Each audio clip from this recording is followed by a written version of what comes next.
Now that we got that, we're getting ready to install this dimmer switch. See, you got the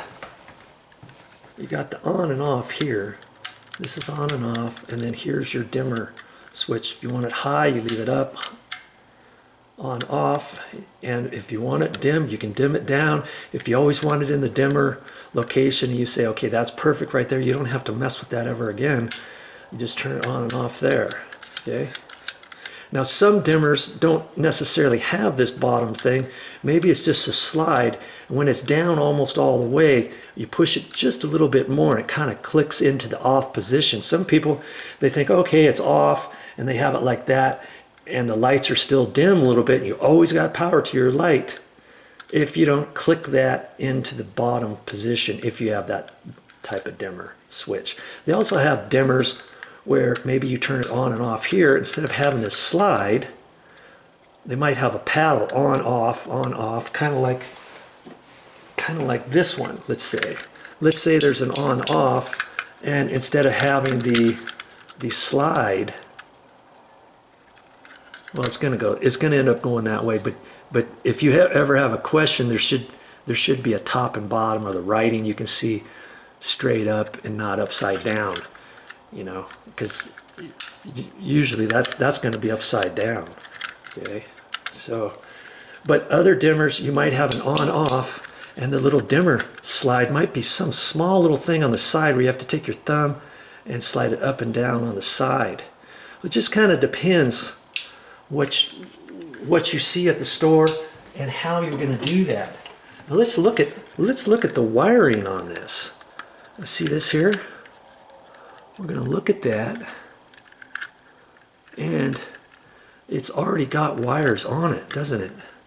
Okay, so 2 black wires in the ground. So that looks easy enough. We're going to take a wire nut and connect the grounds together, and one black to one black and one to the other. And I'll have to look at this and make a determination. I might even have to read the directions, as a matter of fact, to see if it matters, if this is the power in and if this is the power out going up to the light, or maybe it doesn't matter at all. Okay, and if you're unsure, you can always put one black to one to the other, turn the light switch or the power back on to the breaker, try it out, see if it works, flip them around the other way. But generally, if there's an in and an out, it might say power in, power out, something like that. And lots of times it doesn't matter, okay? Depending what kind of light switch you install. All right, so if you got any questions, you can read the directions, or you can ask the person. If you get this at the hardware store, don't be afraid. Ask one of the salesmen, hey, I'm replacing a regular single pole light switch. Single pole means just this light switch for 1 or 2 lights up in the ceiling, not a 3-way switch where you can turn on the light from here and somewhere else in the hallway or somewhere else in the bedroom, kitchen, whatever. Okay, that would be a different type of light switch. You couldn't put that in. So make sure you know exactly what kind of light switch. If you don't know, go to your hardware store and tell them what you're looking for. Okay, and they'll help you out. Okay, so I'm gonna look at the directions for this just very quickly to familiarize myself, because not all dimmer switches are created equal. Not all switches are created equal. Okay, so I'm going to take a look at that and be right back. My word, look at this whole thing. This comes in, most of the time you're going to see some directions that come in the box, and I'm going to take a quick look at this just to make sure that I hook it up properly. I looked in the directions for the single pole switch for this particular one black to one wire coming out of the wall, one black to the other black wire coming out of the wall that we disconnected from that regular light switch. Now there's other ways to wire certain things up. They've got 3-way light switches and 4-way light switches and different things, and those directions call out for all kinds of different things. So they throw that one direction sheet in with all the different boxes, okay? And so the green is going to go to the ground, and lots of times the existing wire in your light fixture box is just going to be bare copper. Bare copper is always ground, and sometimes it's not green. Most of the time it's not green coming out of there. Okay, so I'm going to put green to green, green and the ground to the ground, one black to one black to the other, and with the light fixture or the light switch, it gave me these wire nuts. Isn't that nice? So here's some wire nuts that I can use. Here's the insulation screws. It's either not very long, and I know this box goes at least a ½ inch before I can even hit the screw. These screws could work, but maybe the threads are only going to stick in just a little bit because of the way they installed this. Plus they had put sheetrock screws in there, and the sheetrock screw threads are a little bit bigger than these small ones here.